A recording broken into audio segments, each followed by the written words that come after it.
This is the Lone Crater YouTube. We hope this video helps. You'll start by confirming your controller is visible to the OS and Yuzu. Plug in or pair the device, then install any required motion driver such as Vi, Gem, or Steam input support. Once done, open Yuzu and load your game. Make sure you're on the latest build for motion improvements.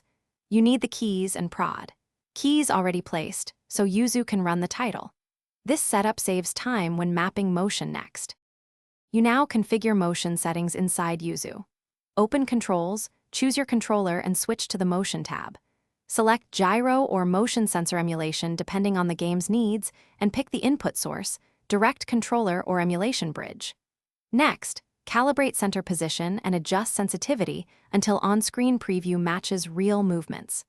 Take short test turns in the preview to verify axes. If yaw or pitch feels inverted, toggle axis inversion. These changes determine how subtle or aggressive motion feels.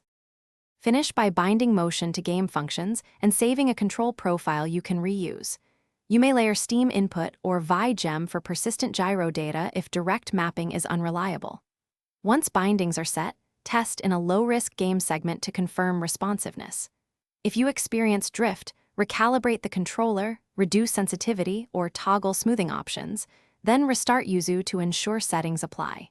If problems persist, switch input mode and retest. That single change often resolves most motion issues. Thanks for watching. Consider subscribing if we helped you.